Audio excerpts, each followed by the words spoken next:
flow. Bruddc and Giddy got a show to glow. Life stories wild like a late night dream. We're spilling the tea and it's hot like steam. Bruddc and Kitty, we're here to play. Life and gossip every single day. Laugh a little louder, who needs control? It's the Bruddc and Kitty show. From trending news to the tales untold. Spinning the wheel, let the stories unfold.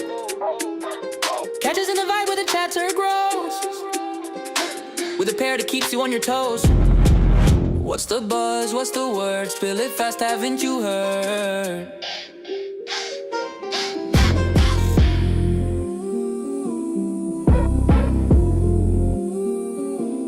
Bruddc and Kitty, we're here to play. Life and gossip every single day. Laugh a little louder, who needs control? It's the Bruddc and Kitty show. Truth or dare, we're taking the leap. Stories that'll make you laugh or weep. Tune in now, let the fun explode. This is your stop, it's the Bruddc code.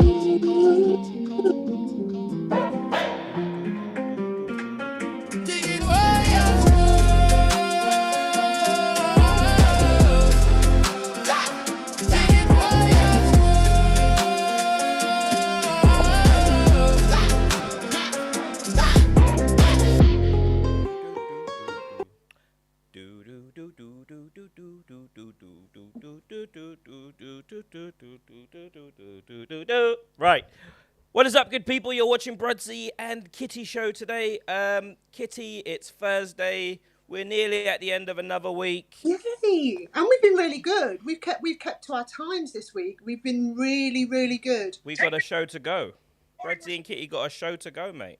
We have. We're doing really, really well. And I like the fact that people are coming back because they know what time we're on.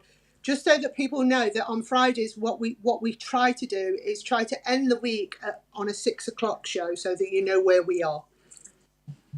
And I'm just letting you know, really. It's a little bit of a bulletin. Indeed. And Fridays, we like to keep it fresh, no politics. We like to make it fun. We like to make it interesting. You know, we like to bring the steam, Bruddc and Kitty. Mm-hmm. It's like tea.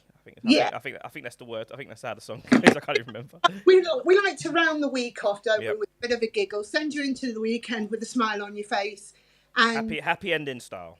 Yeah, happy ending on a Friday. That's not that kind of life, believe me. Indeed. Kitty, we got some breaking and sad news. Everyone, I'm asking you to put your hands together and say a prayer. Ian Huntley has been attacked in prison. Anyone who doesn't know what Ian Huntley is, he's a heinous man that committed a horrific crime. Ian Huntley is fighting for his life. Let's say a prayer for the man that attacked him, and hope he gets hope he gets some good behaviour time off. Yeah, no extra time for this guy. Nobody grass him up. Nobody do anything. Do you know what? Just if I could, I'd give him, like you say, time off. This man didn't deserve to live after what he did to those two girls. Those two very young, beautiful girls.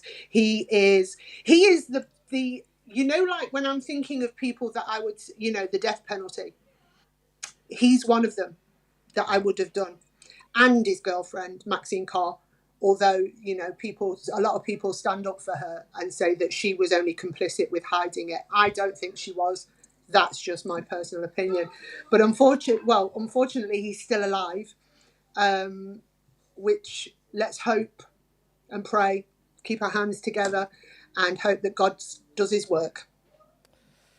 God, reach your hand out and do your work. I think some people might say he might already have delivered his own justice, with this new attack. I mean, how many times has he been attacked now? It's got to be 3 or 4 now. At least, yeah.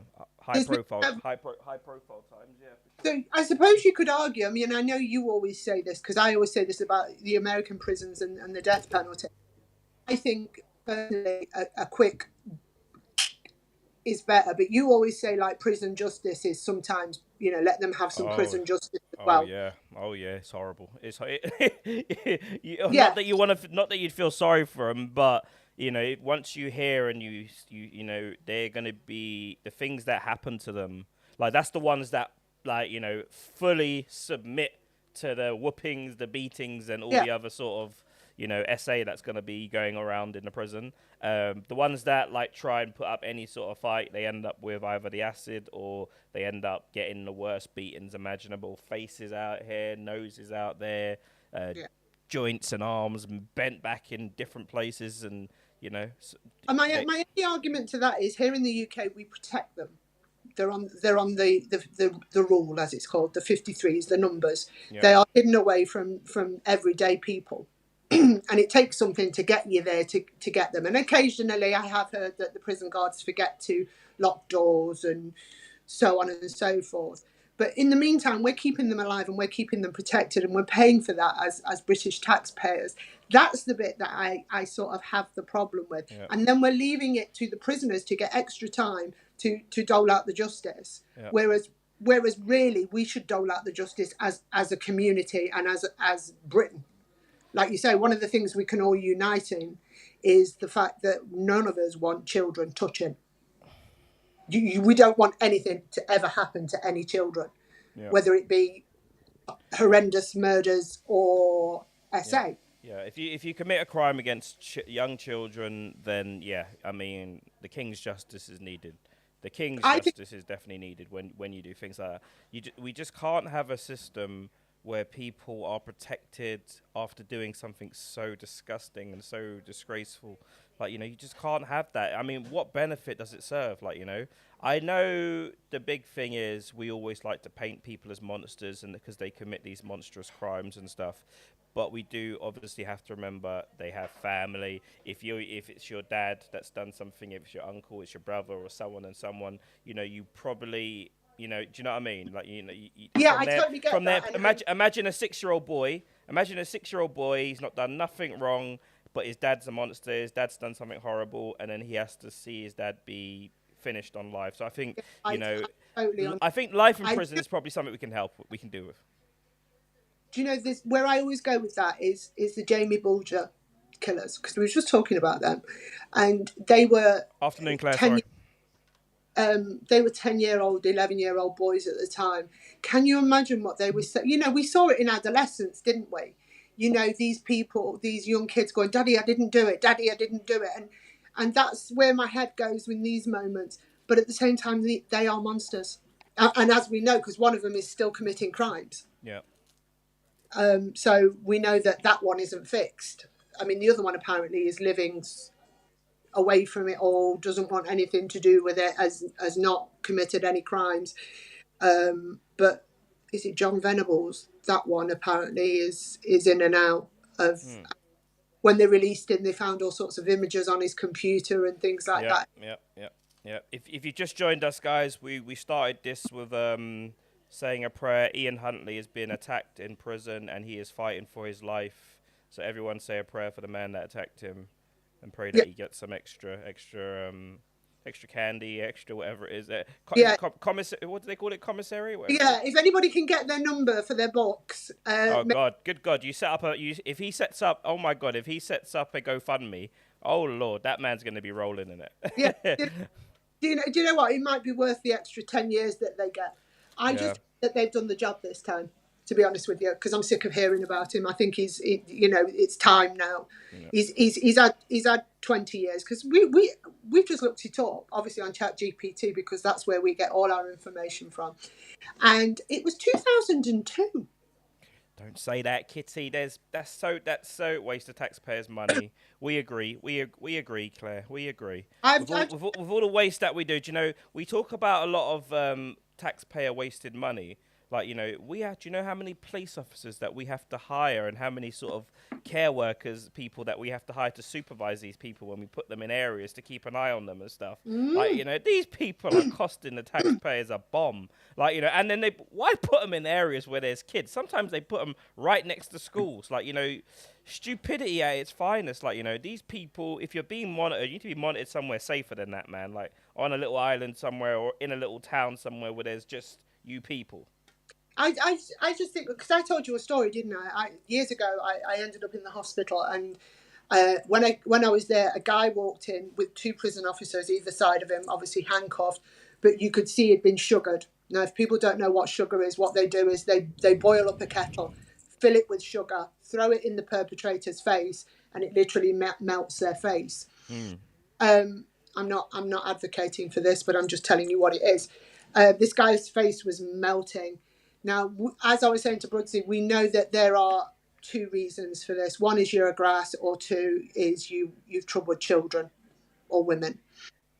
And they were letting this guy walk around A&E, and my head was falling off because I'd got concussion at the time. But all I kept thinking was, there's children here. There's children, and I hope he's not a nonsense. I just want to do a sound check quickly, Kitty. You want me to talk? No, it's fine. It's fine. I just checked it. It's fine. Absolutely fabulous. Absolutely fabulous. Loud and clear. I was just checking. Like Claire keeps saying, put them on Apple Island with no food and no water.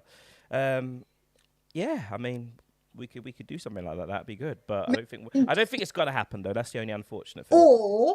Or use them for medical advancement. Like test all the drugs and stuff on them. Yep.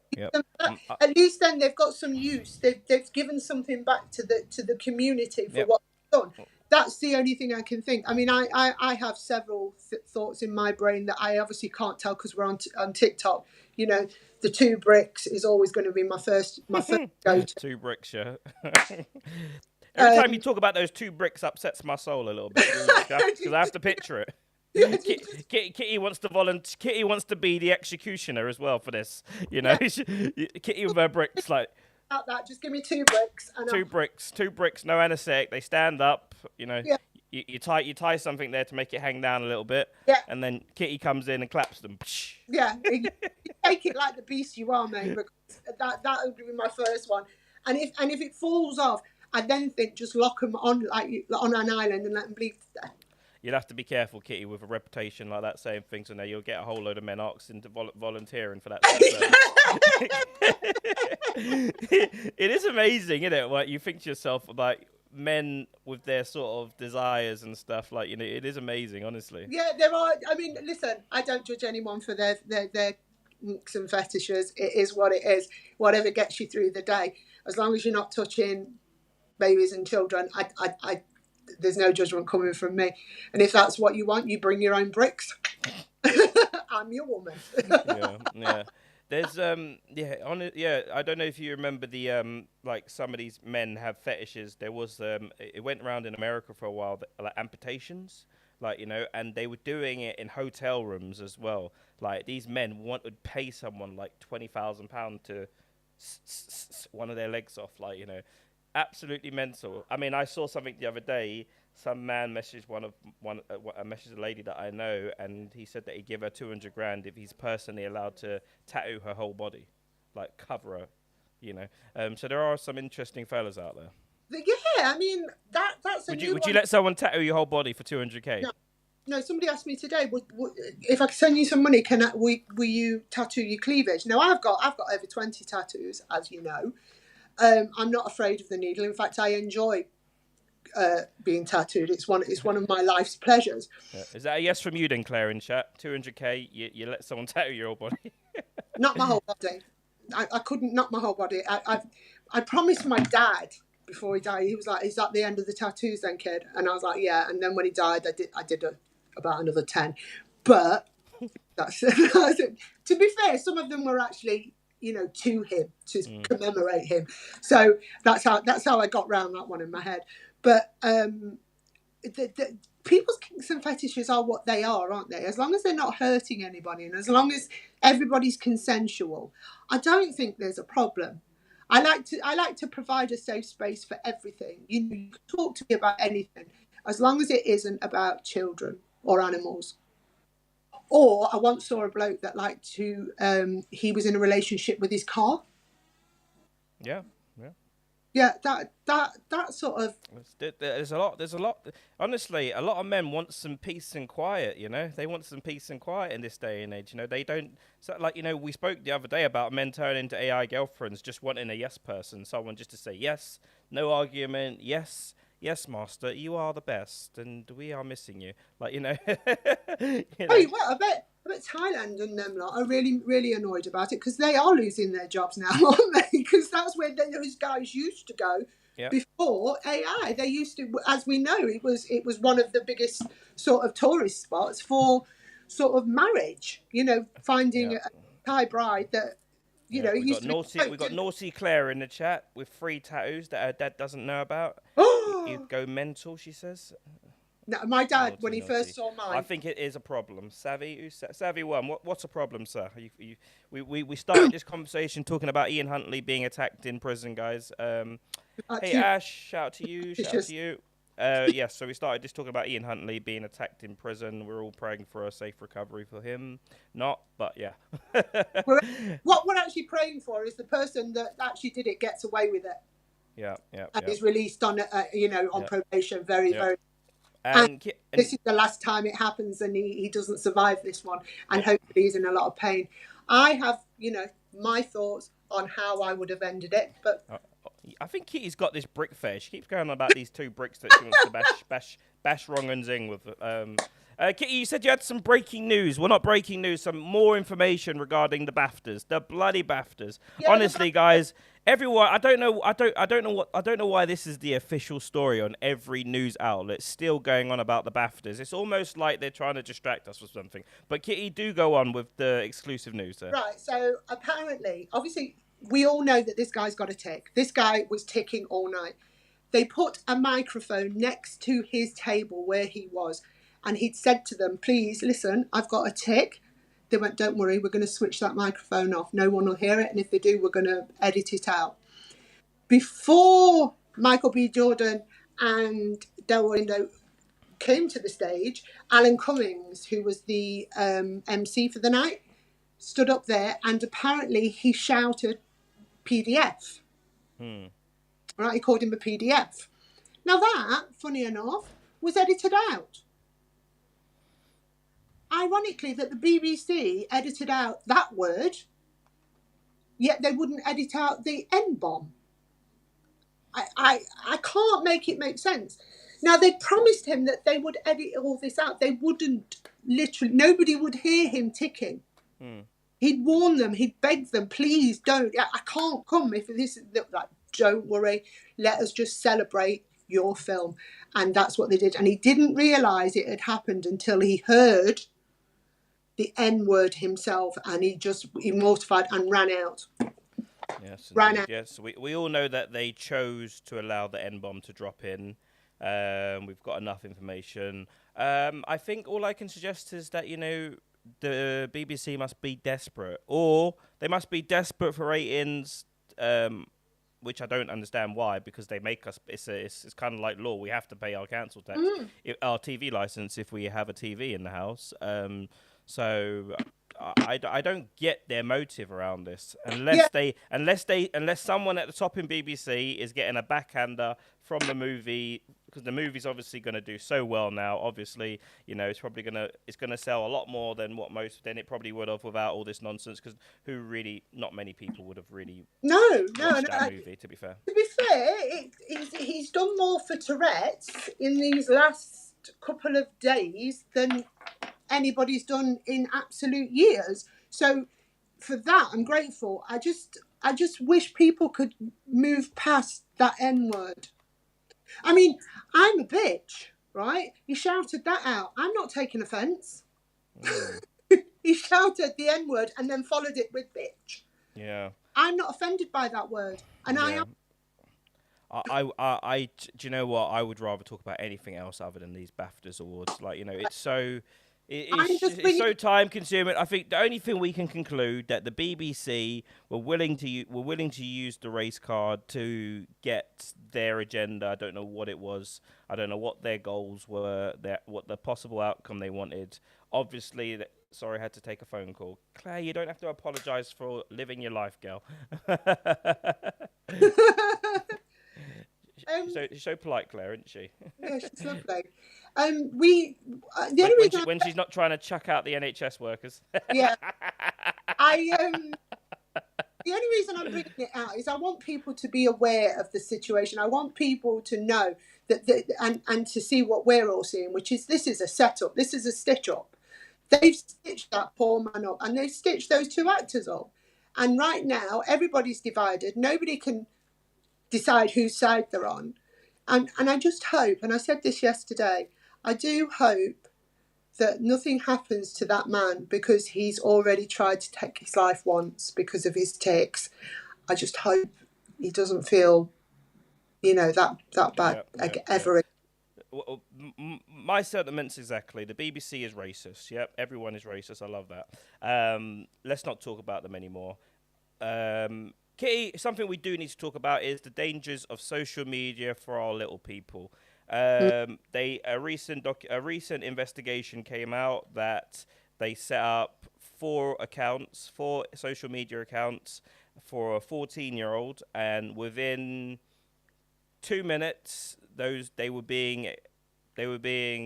seeing suicides. Sorry, that made it sound like I was trying to say something nice. They were trying to make it sound more PC. They were being shown end of life, explicit images, extreme violence, extreme political sort of nonsense, really, like, things that we can see as adults and think, oh, we know exactly what you're doing there. Outrage for cash, another thing as well. On all sides, everyone's doing that. What are we going to do about this? What are we going to do about it? Do these social media companies have to start taking more responsibility for this? Right now in America, I always say those words, in America, there are 5 lots of parents from all over the world taking Mark Zuckerberg alone, Meta, to court for the damage that it's done to their children. Some of them have ended their own lives. There are situations where young children have followed trends and ended their own lives at the end of their bunk beds because it was a challenge.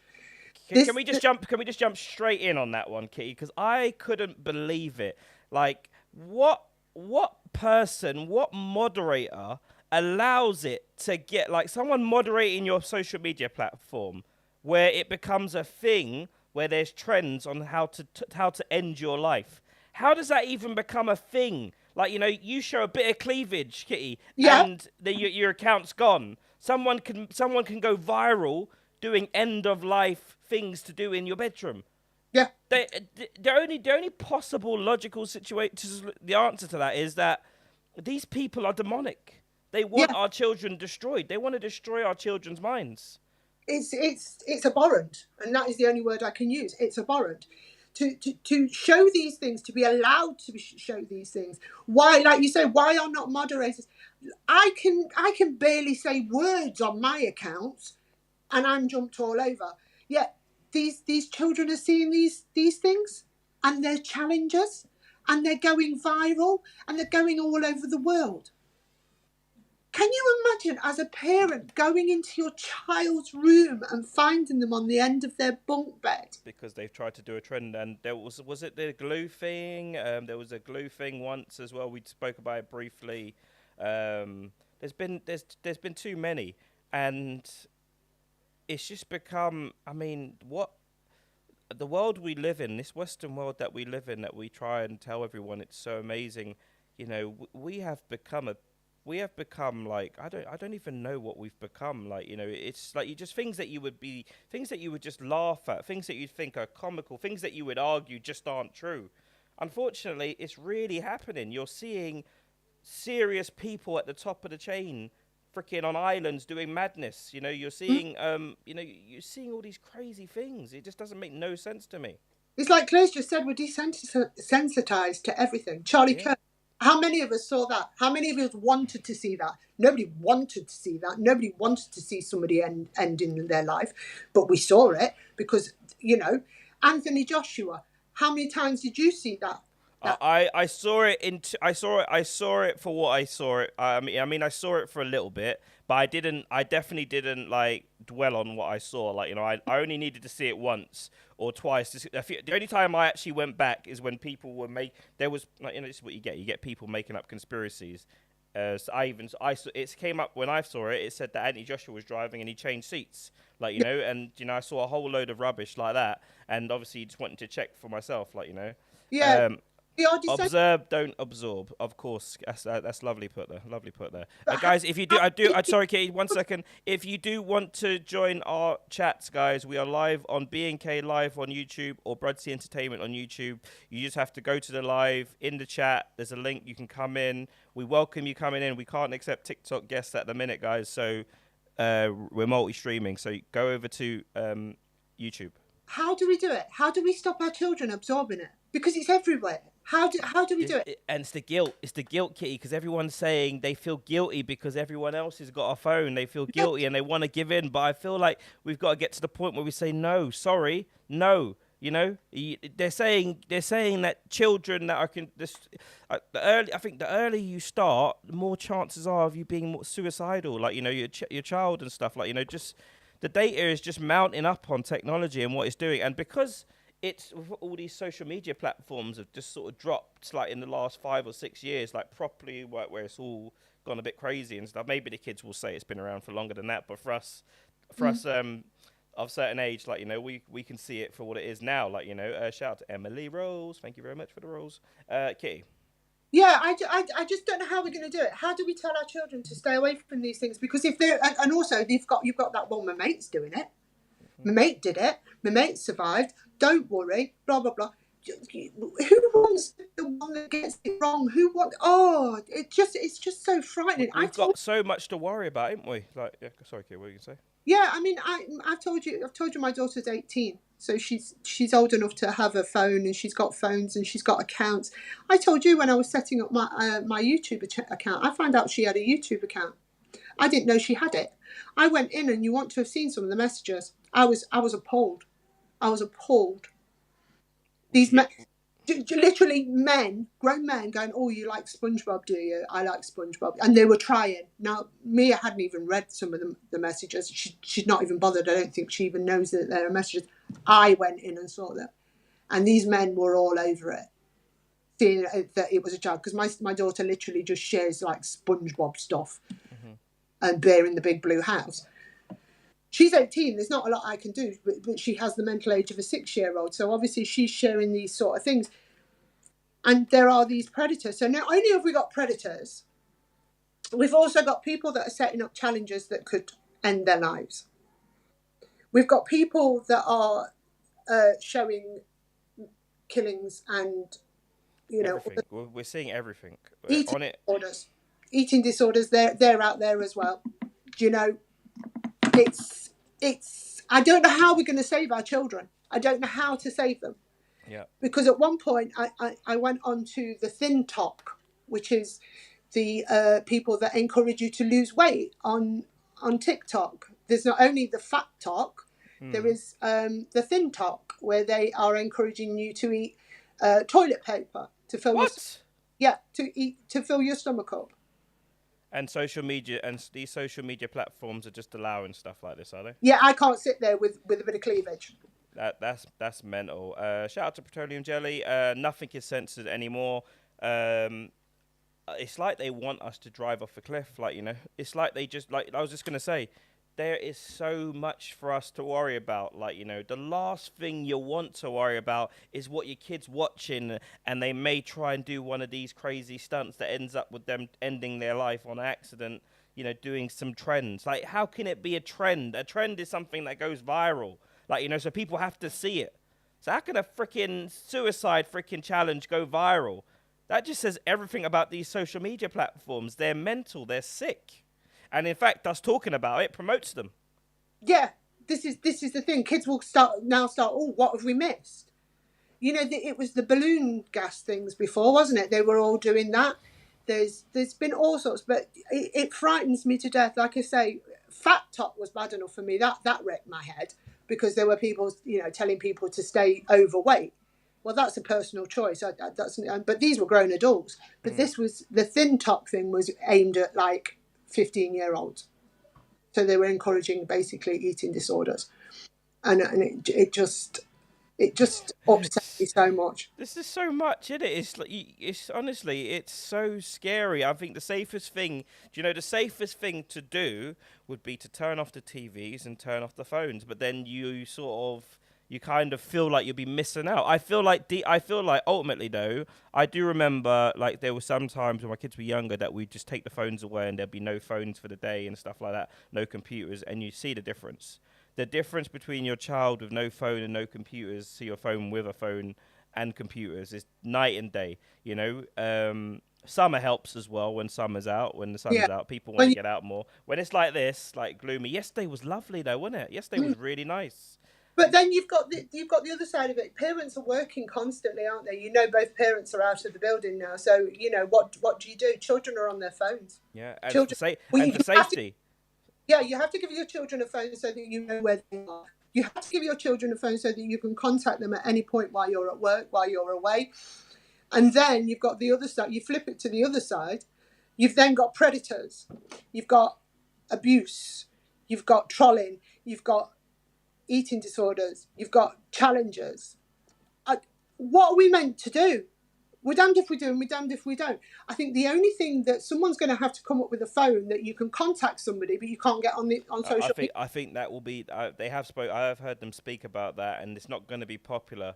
But I think, and the thing about it as well, what the counter argument will be is, you know, a lot of kids are doing their homework now on these smartphones. Mm-hmm. They've got YouTube, social media for all the bad things. There's a lot of good things also. Like there's a lot of fitness trainers. There's a lot of well-being things on there. I think it's just managing the algorithm right. Like, you know, because yeah, we just need to manage the algorithm right. And especially if someone sets an account up and it says 14, for me, you should only be able to see accounts with under 16-year-olds. So like Yeah. children, I don't know why is that not a no-brainer when you set your account up? If it says you're 13 when you set it up, you should only be able to see things that 16-year-olds are seeing, like under 16s. Yeah. It's coming. It's Australia have got it already, haven't they? Australia got it the other day. Schools are taking phones off of children now. So when they walk in the building, they're given a packet thing that they're supposed to put the phones in, and then they get them back at the end of the day. But you're still at the end of the day, aren't you? That end of that day, they get that phone back, and that's when they start doing the challenges, or somebody's messaging them, or Yeah. it's frightening. I don't know how we're going to solve it, and I really, really don't know how we're going to solve it. It's like even you can be the perfect mum and dad, and you can have your kids can just be upstairs for half an hour. You don't know what they're doing. I dare anyone just to go on Omi TV right now, and I just don't understand why parents are allowing their kids to go in on it. And you know, I speak to some of these guys on there. And one of the girls said to me, actually, she said to me, the first time she ever saw a guy's bits was when she was like 9 years old. He was dangling his bits, like, you know. And the thing is, they become desensitized to it as well, till they think it's normal. Like, they're just bored and they want to see random people. And I'm just like, it just doesn't make no sense to me, honestly. I just don't know what the answer is. I don't know how we save our children. Someone give us some answers. Me and Kitty are out of answers at the minute. What can we do to save children from social media and all the sort of dangers that go with it? You've got the catch a predator guys. You know, these guys are catching people every single day, pretending to be 12-year-olds, and not some of them even showing who they are as men, and grooming little girls on social media, thinking that they're grooming little girls. They're grooming some 30-year-old man that's pretending to be a 12-year-old girl most of the time. You know, there's so much danger out there. Like, you know, what are the answers, guys? What are the answers? Please do. How do we keep our children being children? Because let's face it, in today, they grow up far too quickly. They're not children anymore. Like you say, you want to take them out on days. No, I don't want to go. I'm going to just sit and watch telly, or I'm going to sit and watch. That's it, though. What do they want to do? If they don't want to go out anymore, like, you know, I sitting on your phone, all, like, you know, on the holidays and stuff like that, just sitting on your phone or just watching TV.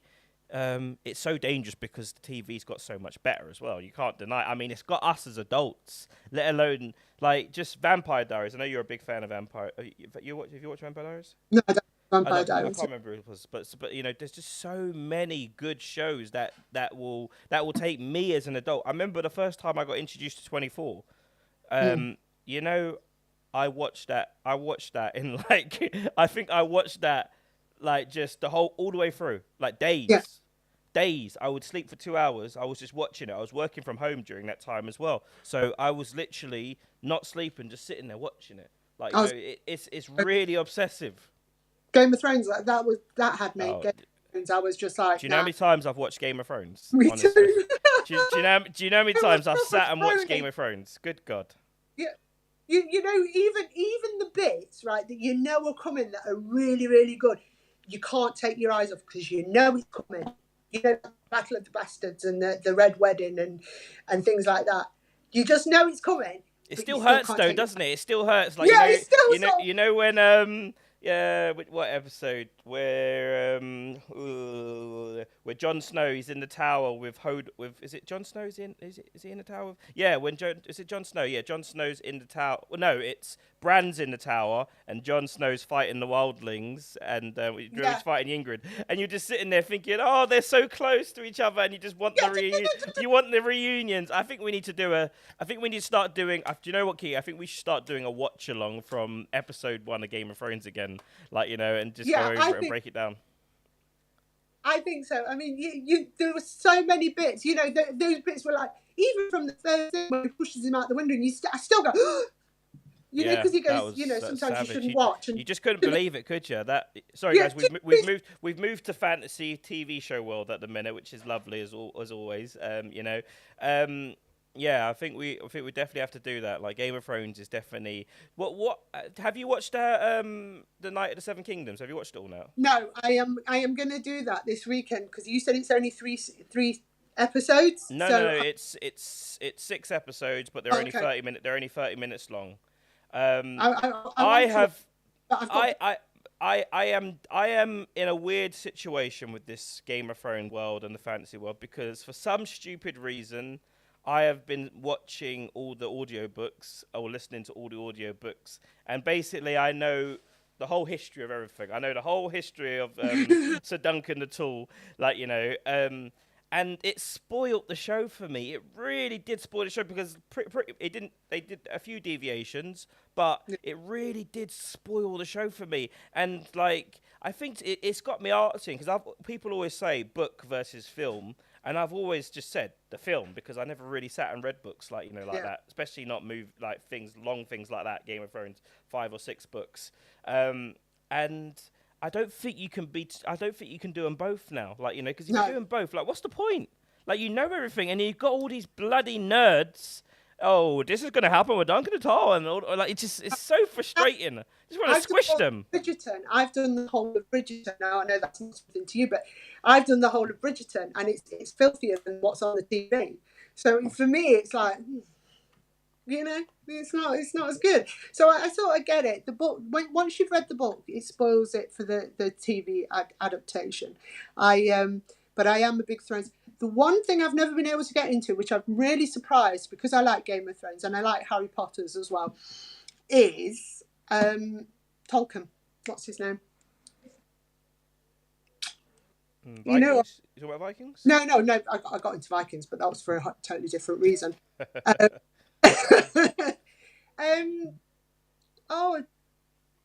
The books, the big thick books, Gollum and I don't.